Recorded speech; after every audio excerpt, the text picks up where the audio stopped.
Welcome to Manifest, hosted by international evangelist, teacher, and author Perry Stone. On today's program, you will experience a powerful right now word that will change your life forever. Enjoy unique insight into prophetic and practical truth as Perry ministers using biblical word studies, ancient Jewish history, and Hebrew customs that will cause the scriptures to come alive as never before. It's time to feast on fresh manna, so get ready to be blessed and encouraged. And now, here is your host and teacher, Perry Stone. Welcome to Manifest. I'm in a very special area where prophecy is now being fulfilled. You must watch this program today as I'm going to take you to several major Old Testament prophecies and show you that we in this generation are literally seeing the words of the prophets come to pass. We are here with a group of partners on what's called a partner pre-tour prior to our main tour group coming. And we've come a long way, brother. We've brought them through the desert. How many know we brought you through the desert? Come on. Yeah, we brought you through the desert. I mean, I wish you could see the trip we made down here, man. I was on another bus. I said, they're going to say, what is he doing? Well, they get a feel of what it's really like here in the desert of Israel. Now, let me say something to you. One of the signs, what we would call rabbinical signs that the Messiah would one day return to Israel would be, number one, that Israel would be restored as a nation. Number two, the Jewish people would return back to their land. And number three, that the arid desert places would begin to blossom like a rose. Now, let me read to you the prophecy, and then I'm going to go back and explain to you why where I am is so absolutely important prophetically. The prophet Isaiah said this in Isaiah chapter 31. The wilderness and the wasteland shall be glad for them, and the desert shall rejoice and blossom as the rose. It shall blossom abundantly and rejoice, even with joy and singing. The glory of Lebanon shall be given it, the excellency of Carmel and Sharon. They shall see the glory of the Lord, the excellency of our God. Strengthen the weak hands and make firm the feeble knees. Say to those who are fearful-hearted, be strong, do not fear. Behold, your God will come with vengeance, and with recompense of God, he will come and save you. Then the eyes of the blind shall be opened, the ears of the deaf shall be unstopped, the lame shall leap as a hart, the tongue of the dumb shall sing. Now here's the important prophecy. I want you to listen to this.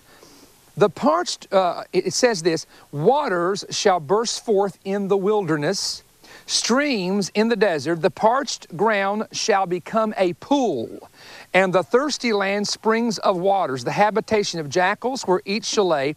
There shall be grass with reeds and rushes, and a highway shall be there. Oh, the group's already getting it because they're here. And a road, and it shall be called the highway of holiness. The unclean shall not pass over it, for it shall be for the others. Whoever walks the road, although a fool, shall not go astray.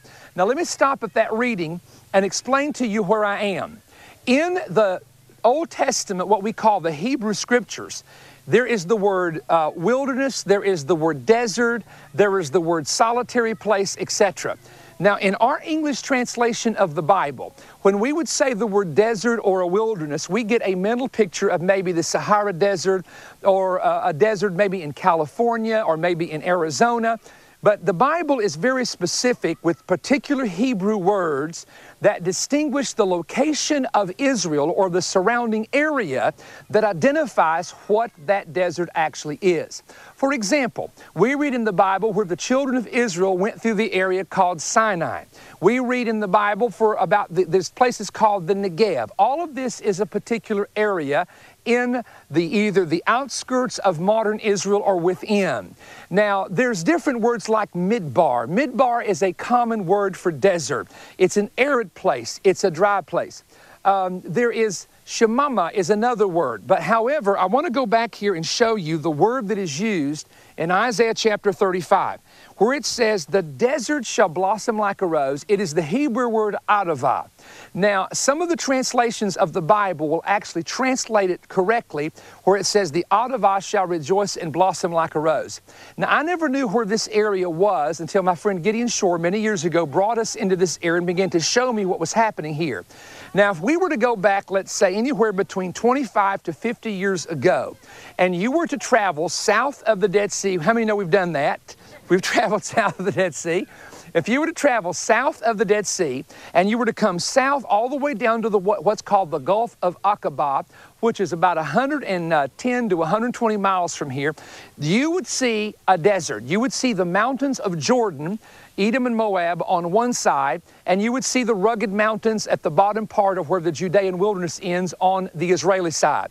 And in the middle would be a road, and it would be totally desolate. Now, years ago, that's exactly what this area looked like. The idea of a farm being in this area absolutely was impossible. Why? No water. You have to have water in order for there to be a farm. Now, the reason I'm telling you about the bottom part of the Dead Sea all the way to the Gulf of Aqaba is that is the area in Hebrew called the Atava. In other words, where I'm standing right here, right now, is the heart of the Atava, called the Atava Rift, that comes all the way from the southern part of the Dead Sea to the Gulf of Aqaba. You say, what's so exciting about that? Here's what's exciting. Many years ago, a satellite from the United States was taking satellite imagery underground in Israel, this part of the desert. And they saw something underground. And they told the Israelis about it, and they came to this spot. They drilled down about 1,500 feet, and guess what happened? Water from underground started shooting up out of the ground. Now, the Bible says in Isaiah that in the Atava there will be a pool. Ladies and gentlemen, I want you to look at where I'm standing. We are in an area where there is a pool, but more importantly than that, if you begin to read the prophecy of Isaiah, it says there will be a pool there. Then it says there will be grass there. Our people are sitting right now on grass. It says that there will be reeds there and rushes. That is the Hebrew word for everything that you see growing around this lake of water. Now you say, so it's a lake of water. What's the big deal? Here's the big deal. From this pool of water, that's fossil water, underground water, they are irrigating the entire Atava, and now there are farms all through this area producing food, some places 2 harvest times a year. This water is slightly salty. It stays about 72 degrees on an average, which means for farming, it is absolutely tremendous. Now, here's my point. In a time when 25 to 50 years ago, and way beyond that in the time of the prophet, there was absolutely nothing here. Now there are farms all over the area. You passed them, didn't you? From the Dead Sea all the way down through here, you see the greenhouses, you see the covers with the tomato plants. And I was amazed because one time we were here and we went into some of these farms to see what they were growing. There were peppers, there were melons. In fact, when Europe is cold in the time of winter, they have all sorts of melons that are shipped out to Europe. There are tomato plants. These tomato plants, you know, in America, we're lucky if we have one that grows this high. We saw them that they were like 8, 9 feet high, tomatoes hanging off of them. Even the cows give more milk down here. I mean, you know, they call them not Holstein, they're Goldstein cows. You know, so now let's go back and look at this, because what I'm going to show you here is very important. There is also a highway that's there, and the Bible teaches us that the highway will run through the Atava. Now, how somebody tell me, where have we been driving? Talk to me. We've been on that highway, which is right across that little hill right there. Now, that highway goes all the way down to a place called Eilat. Now, Eilat is shared by several countries. You have Israel, you have Egypt, you have Jordan, and even the edge of Saudi Arabia is in that direction there. Now, why is that important? Because this road, if you follow it all the way down to where the Gulf of Aqaba is, it connects to the northern horn of Africa. Now, you may say, why would that be important? Here's why it would be important, because when you go to the prophet Zechariah, he tells us that in the millennial reign, that all men will be required to come up to Jerusalem to celebrate every year the Feast of Tabernacles. The Feast of Tabernacles is the 7th feast of Israel, and it's the one feast that both Jews and Gentiles participate in together. You have the entire continent of Africa, and there with the entire continent of Africa, you have the link of the road from that northern part coming up into Israel, coming from the Gulf of Eilat, coming up through the Dead Sea, and we've been on that road right beside the Dead Sea that goes all the way up to Jerusalem. Now, isn't that amazing that this area would have the road, would have the pool of water, would have the farms. Now, folks, listen to me very carefully. This is important you understand this, that one of the signs of the Messiah's return is the desert blossoming like a rose. Now, when you begin to read Isaiah 41 and other passages, this is what's interesting. It says there that there will be springs of water breaking out in the desert. I never will forget the first time I came here. It was right over on the hill here, up on top of the hill. I noticed that they had made a channel and they had laid some rock in the ground, and I thought, why do they have that? It's like it's a drainage. It's like there's supposed to be water here. And I got up there and saw, and this was so amazing, where there were rocks that were actually splitting with water shooting up about 12 inches through the rock. But I never will forget, I'm standing there and I'm saying, when Moses hit the rock in the wilderness, and the water came out of the rock, this is exactly, now it wasn't a large rock, it was, about so high and so wide. I said, this is the imagery of what happened in the desert. And that was right over here, and that water was coming up underground. So I asked somebody, I said, why was this taking place here? And they said, the pressure underground eventually pushes the water out under certain circumstances. And so here, Isaiah's prophecy, because he is the one that really talks about the wilderness rejoicing, water in dry places, springs of water breaking out. So all of that is here. Now, there's a second part, and because our group here, and this again are our partners that have joined us on what we call a pre-tour. Aren't you glad you came? Yeah. Woo! And this is just, listen, this is just the first day. We're just going to just make a wreck out of them before it's over with, Get them up and just go, go, go, go till they drop. This is one of those tour till you drop tours, you know what I'm saying? But hey, that's what you came for. Come on, you know it. But in Ezekiel chapter 47, one of the amazing prophecies, and again, back home in the States, this is not always reported there because people are unaware of it.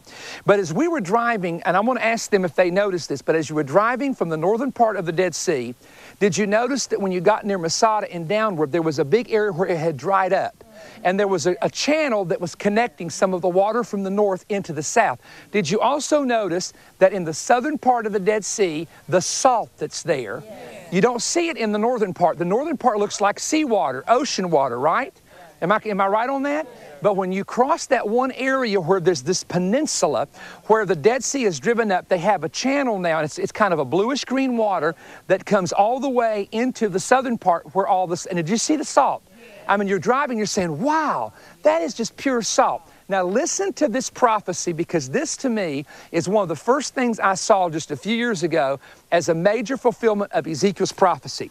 To abbreviate this, he sees a temple in the future that's going to be in Jerusalem that the Messiah will build. Then he says water is coming out from underneath the threshold in Jerusalem. Now I know for a fact, having researched this, talked to Rabbi Yehuda Getz, who's now passed away, that there is an underground water source that comes, he said he's not sure where it's coming from the mountains somewhere, the Judean mountains or the mountains toward Hebron, and it's an underground water source that actually is under the city of Jerusalem. Now that's interesting because the prophet talks about this, and he says it starts out ankle deep, knee deep, you know the story, waist deep, and then it becomes a river. Now, when it becomes a river, here's what he says. These waters, I'm in verse 8 of, in fact, let me go back of a few verses. He said to me, Son of man, have you seen this? Then he brought me and returned me to the bank of the river. Ezekiel 47, verse 7 now. When I returned, there along the bank of the river were many trees on one side and the other. And he said to me, this water flows toward the eastern region, goes down into the valley and enters the sea. When it reaches the sea, its waters are healed. Now listen to the prophecy. It shall be that everything that moves wherever the rivers go shall live. There will be a great multitude of fish because these waters go there, for they will be healed, and everything that will live wherever the river goes. It shall be that fishermen will stand by it, by this river, by the Dead Sea. Okay, where there's fish, watch this, from En-Gedi, you were just at En-Gedi, to En-Aglim, there will be a place for spreading their nets. Their fish will be of the same kind as the sea fish of the Great Sea. In other words, the fish that are in the Mediterranean, the same kind of fish will be there, exceedingly many. Watch this. But the swamps and the marshes, now the King James says the miry places thereof, shall not be healed, they shall be given to salt. When I read this prophecy years ago, I realized something. I said, no, wait a minute. The Dead Sea is one large body of water. For this prophecy to come to pass, you have to have two separate seas. You have to have a northern sea that would be healed and the southern sea that would be totally salty. I could show you drawings from old Bibles. You may have one in your home right now. You'd have to go back to 50, 100, 150 years ago, where the maps of the Dead Sea had been drawn by scholars. When these maps were drawn, it was one large body of water. However, the Dead Sea has been drying up over the years. Now, part of the drying up process is right below Masada. There is an area, and you can see it on a satellite picture that was recently made, where there's a peninsula that actually is from the Israeli side all the way to the Jordanian side. And what has happened is the Dead Sea has actually formed two seas. Now, the northern sea is salty, just like the southern half, except the southern half is totally given to salt. It's like a marsh. You know, if you know what a marsh is in Florida, if you step in it, you'll go down about 2 to 3. You can actually sink in one up to your waist. Well, the Dead Sea is the same way. Those are like marshes. You see it, and if you step on that salt, you may actually sink in a little bit more than what you see there. So this is exactly the description. Now, if you look at what the Bible says, it says there has to come water from Jerusalem to heal the sea. But where's the water going to come from to help bring the life into the Dead Sea? Because it's, you know, you got 22 different chemicals and minerals. It's totally given to salt. There are no fish there. I have to tell you this funny story. I was in Jordan one time and I saw this tour guide that said Dead Sea Fishing Club, and I'm thinking, you know, my first time there, I'm the rookie, you know, and I'm like, and I said, wow, I didn't know there was fish in the Dead Sea. He says, there's not. I said, what's the deal with the shirt? He turned around and had a fishing hook, and it said, the unhappy hooker. Suddenly I realized it was all a joke.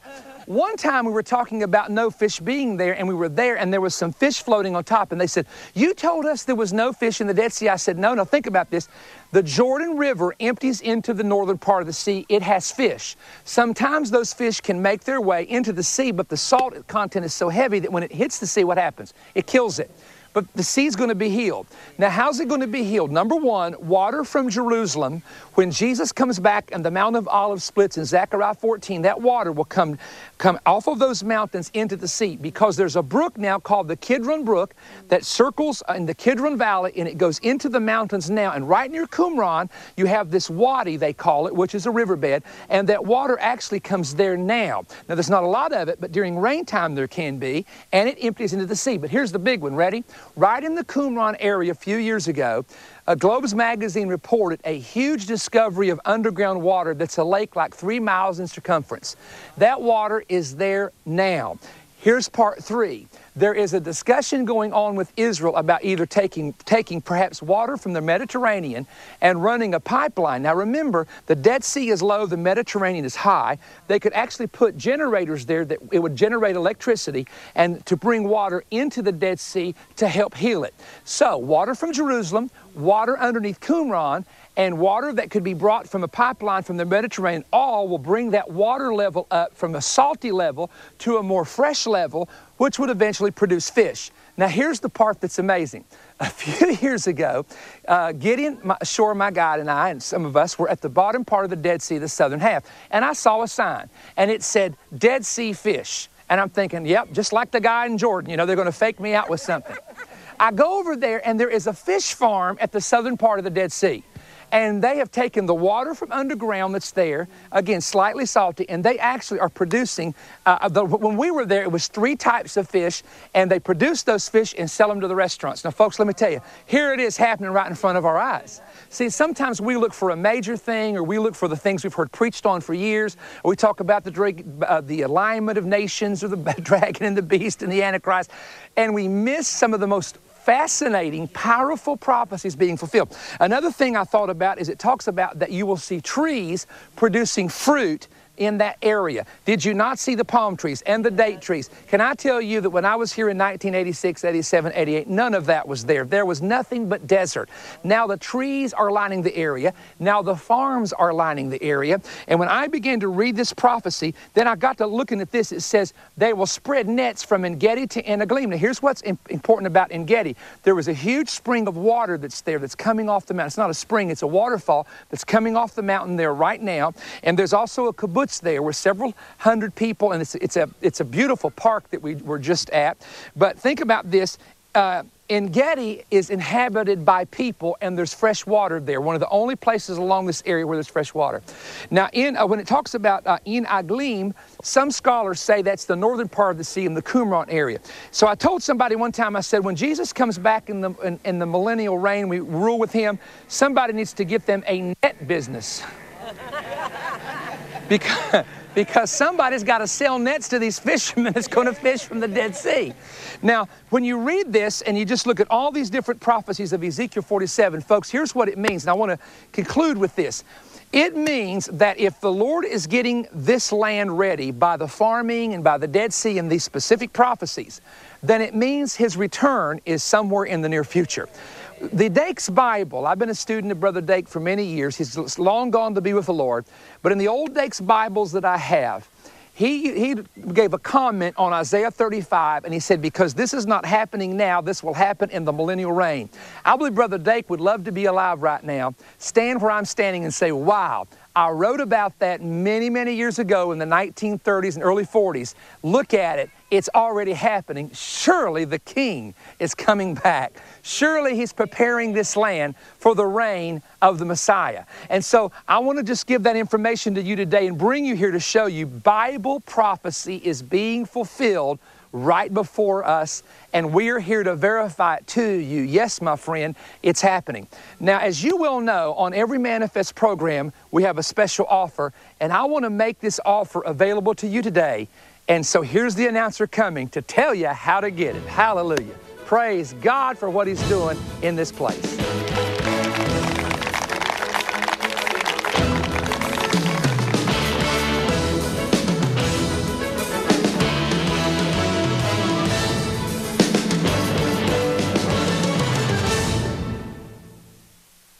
Until recently, there were many biblical prophecies that scholars did not take literally, or they didn't understand how they could come to pass. On his new 2-hour DVD, Re-examining the Apocalypse in the 21st Century, Perry Stone opens the book of Revelation to explain many prophecies as they relate to the 21st century, including unusual Old Testament prophecies now being fulfilled for the first time. Perry explains why the Apostle John used symbolism and what it represents.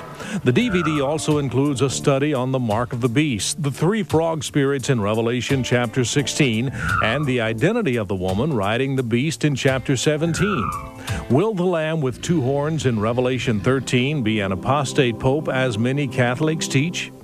Perry also shares new evidence that the lost tribes of Israel have been discovered in areas such as Afghanistan and Pakistan. He gives new insight into the rebuilding of the Jewish temple and other recent prophetic events, including prophecies by 2 former rabbis.